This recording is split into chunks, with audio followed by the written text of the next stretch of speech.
అందరికీ నమస్కారం.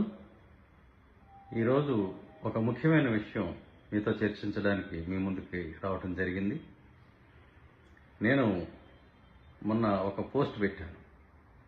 రఘురామకృష్ణరాజు అనేటువంటి ఆయన పైన నేను ఒక పోస్ట్ పెట్టడం జరిగింది. దానిలో ఆయన 420, ఆయన కుటుంబ సభ్యులు కూడా 420 అని నేను అనటం జరిగింది. చాలా మందికి అర్థం కాల నేను అలా ఎందుకు అన్నాను అని. అంటే అదేదో వ్యక్తిగతమైన కోపంతో అన్నానేమో అని చాలా మంది ఒక భ్రమలో ఉన్నారు. అది కరెక్ట్ కాదు. ఇందులో వ్యక్తిగతమైనటువంటి అంశాలు ఏమీ కూడా లేవు. అలాగే నేను ఒక బాధ్యత గల ప్రభుత్వ అధికారిని, ఒక సీనియర్ ఆఫీసర్ని, డీజీపీ ర్యాంకులో ఉన్న వ్యక్తిని. నేను ఎలాంటి డాక్యుమెంటరీ ఎవిడెన్స్ లేకుండా, ఆధారం లేకుండా ఏది పడితే అది నేను మాట్లాడను.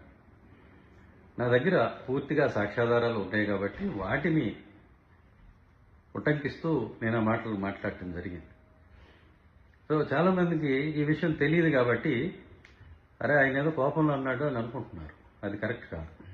నేను రాష్ట్ర ప్రయోజనాల దృష్ట్యానే నేను మాట్లాడాను.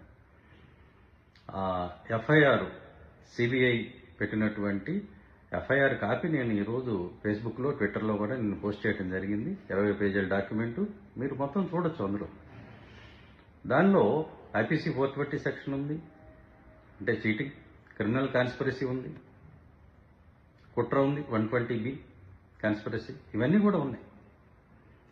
ఈ నేరాలన్నీ కనుక ప్రూవ్ అయితే, ఖచ్చితంగా ప్రూవ్ అవుతాయి, యావజ్జీవ కారాగార శిక్ష పడుతుంది అందులో ఉన్నటువంటి వాళ్ళందరికీ కూడా. ఎవరెవరి పేర్లు ఉన్నాయో మీరే చూసుకోండి. అందులో ఆయన ఫ్యామిలీ మెంబర్స్ కూడా ఉన్నారు. ఆ నేరం యొక్క విలువ 945 కోట్లు. అది ఎవరి డబ్బు? State bank of India, axis bank, Punjab national bank, ఈ 3 బ్యాంకుల్లోంచి లూటీ చేసినటువంటి డబ్బు 945 కోట్లు. అది మీ డబ్బు, నా డబ్బు, మనందరి డబ్బు. ఇలాంటి కేసులు ఇంకొక 10 తగిలితే రేపు బ్యాంకు వాళ్ళు మన డిపాజిట్లు, మన ఫిక్స్డ్ డిపాజిట్లు, బ్యాంకులో ఉన్న డబ్బు ఏదైతే ఉందో అది మీకు ఇవ్వలేమనేటువంటి పరిస్థితికి వస్తారు. కాబట్టి ఇర్రెస్పాన్సిబుల్గా మాట్లాడకండి. ఆయన నేరం చేయలేదు, దానివల్ల ఎవరికీ నష్టం లేదు, అట్లాంటి మాటలు మాట్లాడకండి. నేరం చేయకపోతే సిబిఐ ఎందుకు కేసు పడుతుంది?